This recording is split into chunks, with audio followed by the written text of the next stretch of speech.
Muy buenas noches. Hoy vamos a hablar de un tema que me apasiona mucho y que me pidieron dentro del grupo de Facebook, que es la Revolución Mexicana. Si bien la revolución muchas veces no nos las han preguntado a grandes rasgos en los exámenes de la UNAM, eh, es un tema muy interesante y de verdad a mí me apasiona mucho la historia del país. Se me hace una de las historias pues más hermosas, más cambiantes, más digamos, es la novela más trágica que he leído. Me encanta la historia de nuestro país. Bueno, les voy a hablar de 8 datos curiosos de la Revolución Mexicana. Primero que nada, la frase que todos conocemos, tierra y libertad, se la atribuimos a Zapata, pero resulta que no. Esta la dijeron los hermanos Flores Magón. Ellos fueron los principales opositores al régimen de Porfirio Díaz. Uno de los principales periódicos que en ese momento se oponía a Porfirio Díaz era el Regeneración. Ellos son exiliados precisamente por eso, por oponerse al régimen de Porfirio Díaz, y finalmente ellos crean esta frase tan famosa que es tierra y libertad, no Zapata. El segundo punto que vamos a tratar es este cliché que todos tenemos en la revolución de que la mujer solamente estaba para darle de comer al hombre, cuidaba heridos y hacía labores puramente femeninas.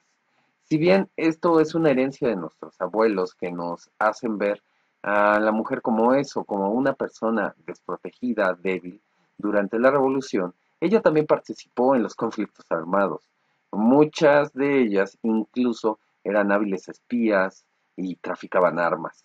Esto digamos que es algo que nos arraigaron mucho en los libros de texto de que la mujer era la fiel compañera del soldado, no una soldado. Pero aquí lo podemos ver, incluso niñas pequeñas ya traían armas en mano.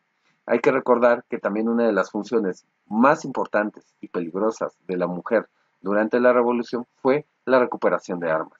¿Qué es esto? Que cuando había batallas, se mataba al enemigo, ellas se encargaban de recuperar esas armas que el enemigo dejaba, muchas veces teniendo que encontrar un destino funesto, ya que no estaban tan muertos como se veía. Uno de los más grandes ejemplos que hay de estas mujeres soldados es Petra Herrera, una mujer que se viste de hombre para introducirse al ejército de Villa. Ella demuestra su gran valía en las batallas e incluso llega a subir de rangos. Ya cuando iba a subir de general, pues se dan cuenta que es mujer y Villa, pues como la época era, no le da ningún crédito y pues esta mujer, ¿qué es lo que hace?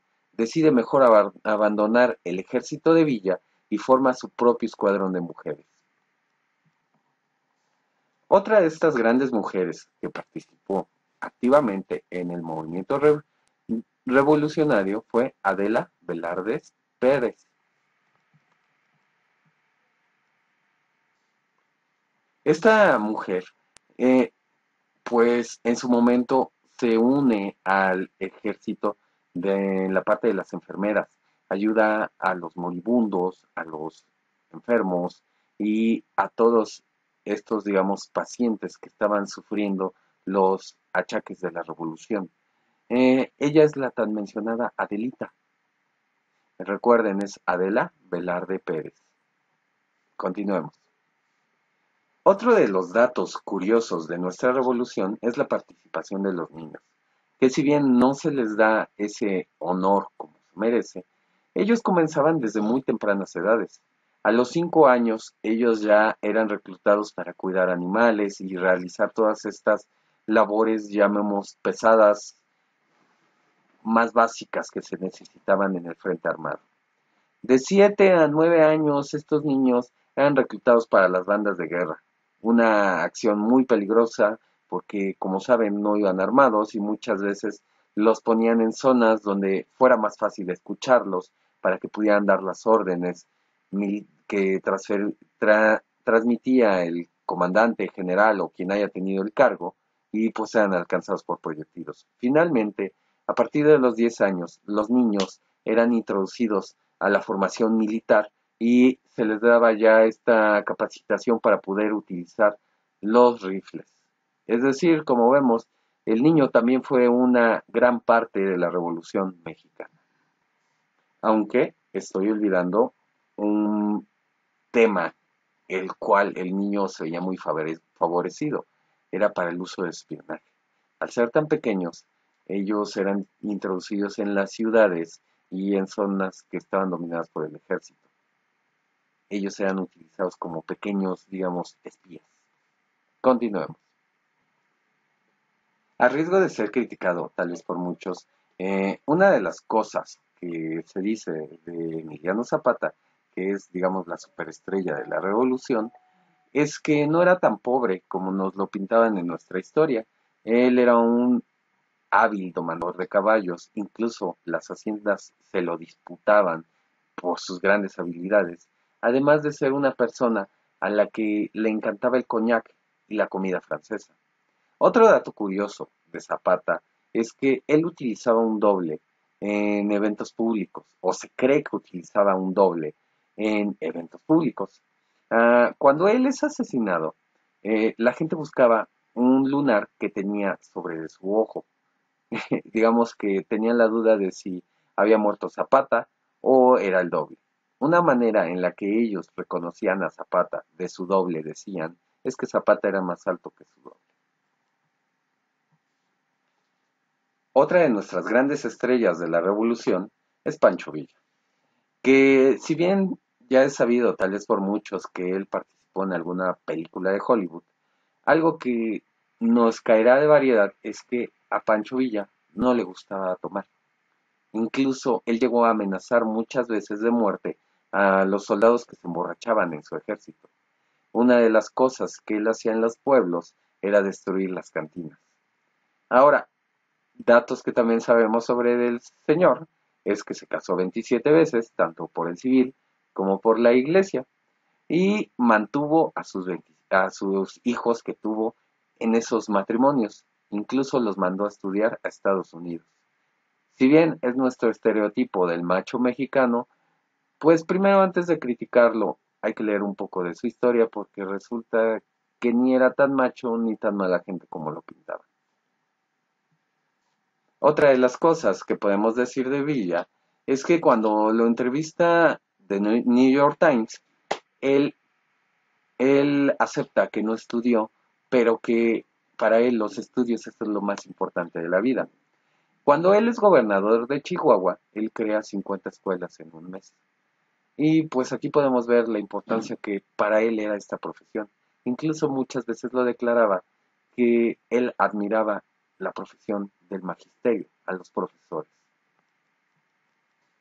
Otra cosa que podemos hablar de la revolución es que es una de las primeras revoluciones en ser tan fotografiada. Si bien muchos de nuestros parientes tienen esa afición de coleccionar estas fotos de la época, el fotógrafo, digamos, que la documentó es Agustín Víctor Casasola. Continuemos. Bien, ahora hablemos de una de las frases más conocidas por nosotros, que es el sufragio efectivo o no reelección. Aunque mucha gente en la actualidad se la apropia a Madero, esta fue dicha por Porfirio Díaz. Hay que recordar que Porfirio Díaz, su primera oposición es contra la reelección de Benito Juárez. Ahora, ¿qué podemos también decir de la revolución? Aunque este es un movimiento donde se derrama mucha sangre y es, digamos, cuestión de críticas por otros países, este da pie a la Constitución de 1917, que en su época es la que plasma todos estos ideales que se buscaron en la lucha revolucionaria, haciéndola una de las más avanzadas de su época. Finalmente, ya para terminar, hay que recordar que tanto eran causas políticas como causas sociales. El pueblo vivía en haciendas y se tenía un gran rezago económico, educativo y de todos los caracteres. Lo que hace que el pueblo apoye esta lucha, que si bien comienza como una lucha política, es eso, la falta de alimento, la falta de oportunidades, en la cual ellos se veían sumidos en las haciendas. Hay que recordar que uno de los grandes problemas de la época eran las tan mencionadas tiendas de raya. Bueno, espero les guste este video, espero les sirva de algo. Son algunos puntos que tal vez no están dentro de nuestro temario, pero pues es cultura general y no está de más saberlo. Recuerden que el conocimiento que no se comparte no sirve.